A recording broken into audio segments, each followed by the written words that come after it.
Hello, hello, hello, and welcome to today's episode of Her Version. This podcast is dedicated to sharing stories of struggle to triumph, a platform that allows individuals to tell their truth in order to inspire and uplift others. For those of you that are new to this podcast and like content like this, make sure you hit that subscribe button. Make sure you follow, like, and share. I am your host, Sabrina Victoria. Let's jump right in.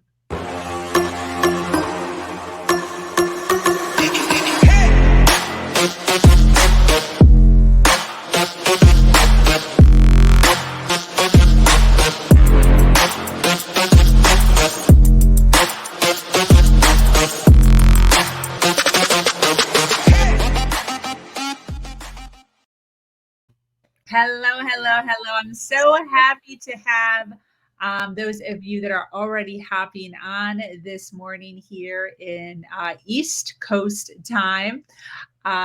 We are both actually in Florida, Jennifer and I, which is really, really cool. So thank you so much for already hopping on and showing your support to Jennifer and the Her Version community. As you know, Her Version is a platform built on storytelling and the understanding that many times our greatest learning experiences come from listening to other people's stories. Today, I am speaking with an amazing woman, as I said, named Jennifer Silliman. Jennifer is an advocate for women who have or are suffering from postpartum and is a firm believer in creating community around the subject in order to educate more women.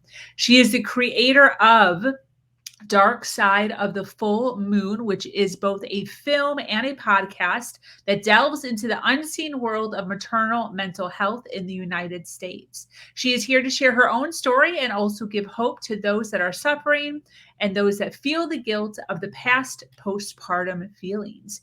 We are excited to learn more and are so grateful for the time she's giving us today. Welcome, Jennifer. Has there been some changes that you've seen in and around your world, that people or facilities or physicians that have seen it? Yeah, we have our film has been screened over 1,000 times, and lot of universities and medical schools have bought the rights to the film so that they can incorporate it into their education curriculum Beautiful. for doctors that are coming up, right? Nurses, OBGYNs, because we talk to medical students, and they may be, in their 2 years, 3 years of residency, they get one PowerPoint presentation on depression if they're in the OBGYN circle. And that's not enough. I mean, that's just not enough education on this. And so we are seeing screening increasing at OBGYN offices. We're seeing more pediatricians screen at the first well visit, which is typically 3 days after you've given birth. You have to get to that pediatrician. And a lot of doctors are able to identify it in the mom at that appointment. And just in general, just the awareness, the more people are talking about it online, whether it be just, just your everyday mom or celebrities that are coming out and sharing their story and talking about it. I think we still have a long way to go as far as how the media covers it. The media still, like everything, sensationalizes a lot of things. And I believe me, I went to school for broadcasting. I worked in news, so I know how that all works. And I know, it's all about viewers and how many people are watching and whatnot. But at the same time, the way that those types of stories are portrayed can really affect the way a mom kind of sees herself if she's going through something like this. Yeah. So yeah, slowly things are changing. It's there's still not a standard of care that's universal when it comes to a mom who's pregnant and showing up at her OBGYN. I mean, every practice does something different. Every state has different regulations. So there still is no real standard of care, and there's not a lot of coordinated care. So for example, we have moms that are suffering with a mental illness before they get pregnant, and their first thought is, gotta stop taking all my medication, which is by far the worst thing Wow. you can do. I mean, for anyone who's been on a mental health medication, you have to wean off of it. You can't just stop taking it.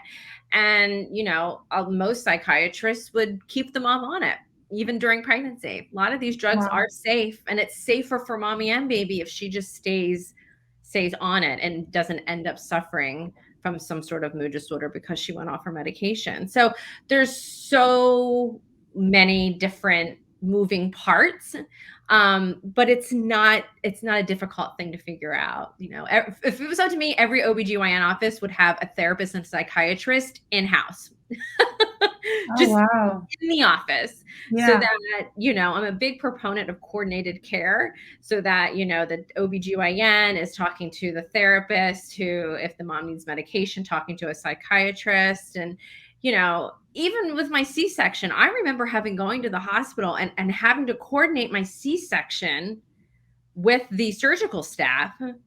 Like, I remember going there. I have a very rare blood disorder, so I had to, like, do all of these things. But, like, I remember going to the hospital pregnant and doing that myself. I'm like, isn't there somebody who can, like, coordinate all this stuff for me? I mean, I pay a lot for health insurance. I feel like that should be part of it. Like, I feel Yeah. like I shouldn't have to do that. And I found myself doing that. And, it's just, I don't know. It's, we live in a society, especially in the United States, where we are just not big proponents of preemptive care, right? Mm. We're more reactive. So we wait till something happens and then we try to figure out how to fix it. We don't try to prevent it from happening in the first place. And there are things that can, be put in place for us to prevent so many moms from suffering in silence with this. And we just don't put, we don't put the money into that piece of it. We try to put the money into the piece where, moms are already, suffering. So let's try and figure it out. And we don't do such a great job at that piece either. So, it's frustrating, but yes. So to get back to your original question, little things are changing. I certainly have seen a big change since the movie came out. But at the same time, the movie is still very, very relevant. It is not outdated, even coming up on its 10-year anniversary in 2025. It's still very relevant. 100%. Yeah. 100%. What could we do to get more eyes on the film and or in the discussion? So the film is available two ways, actually. There is a rental, so it would be like kind of renting something from your streaming service. You can rent it for 24 hours. It's $10, and you can rent it.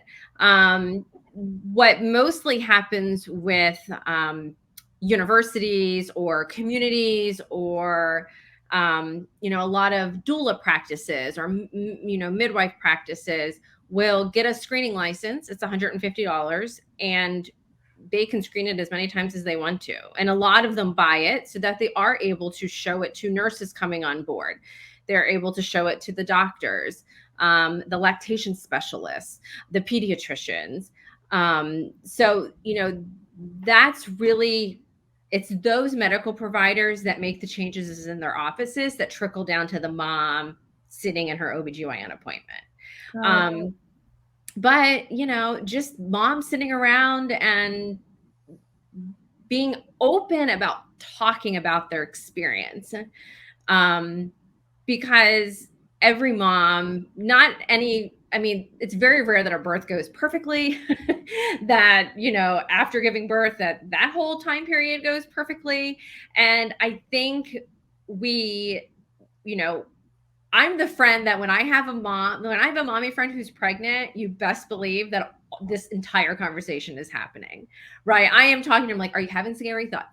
Are you having panic attacks? Are you, what's going on? And it's okay if any of those things are going on, because I know where I can send you, and I have resources, and all of that.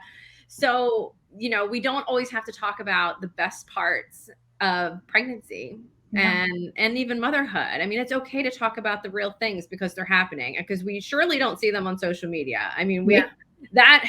luckily social media wasn't a big thing when I was pregnant, even back in 2009. But the images and the dialogue and all of that there's just a lot of things that come at you when you're pregnant. And and having an anxiety disorder on top of that, a mood disorder on top of that, is exhausting. And when you think that you're the only one who has suffered from this and that there must possibly be something wrong with you because no other mom must feel this way about being pregnant or about their newborn, it's just not true. I mean, they're so it's just not true. And I did mourn that time period that I suffered. I don't have any pictures of me pregnant, maybe two. I don't have a lot of newborn pictures of me holding my daughter. Um, and so I do mourn that time that I lost, that I was suffering and didn't get the help. And I think that's typical. I mean, it happens. And then, you have to do what works for you. For me, it was therapy. For me, it was talking to other moms that went through the same thing. There's just a lot of moving pieces, but having that support system is key, whoever that is for you, whether it's your church, coworkers, friends, family, an online community, whatever it is that you can find, because you'll find them. I mean, they're out there. And the beautiful part is more women are willing to talk about it and share their story, because I'm just like you. Storytelling is like, I'm so passionate about storytelling.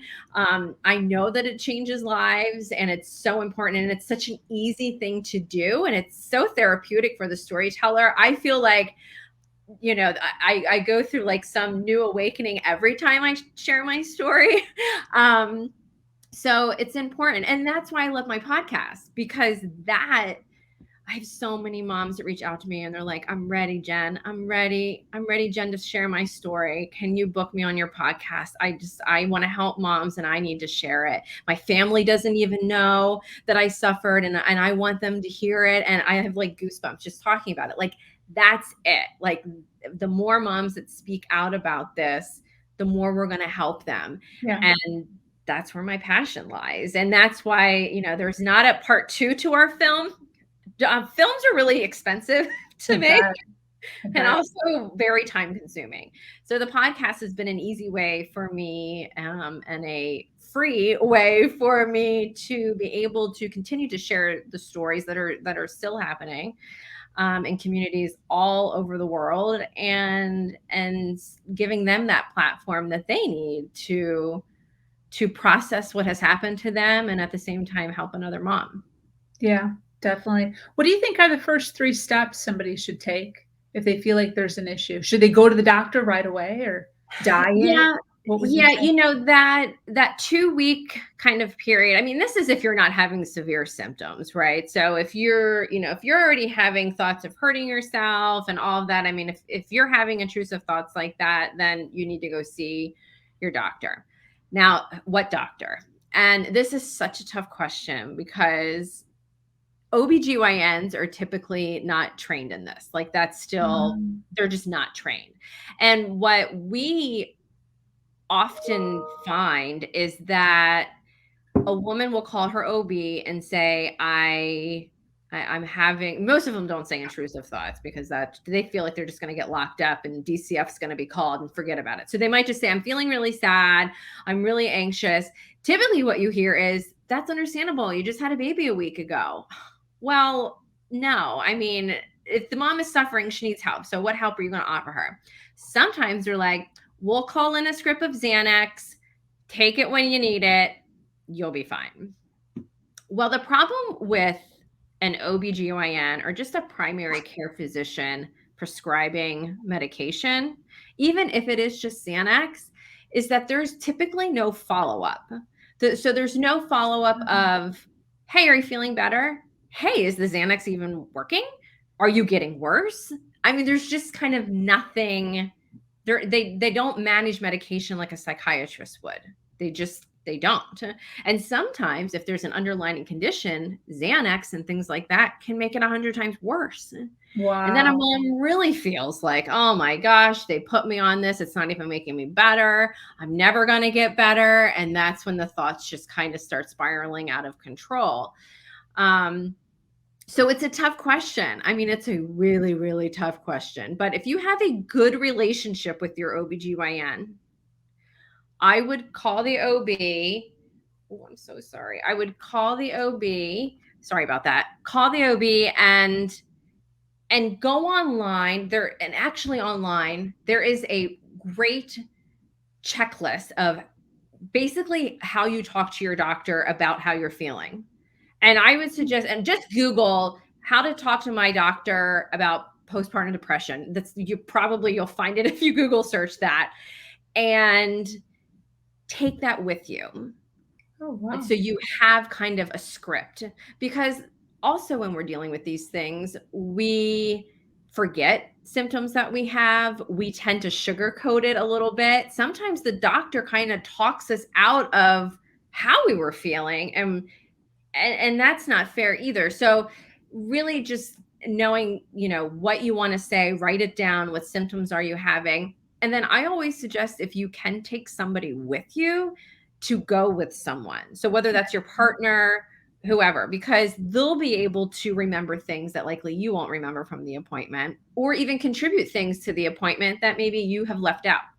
Yeah. So always bring somebody. But your OBGYN is likely going to be your first point of contact. Yeah. But go prepared. Yeah.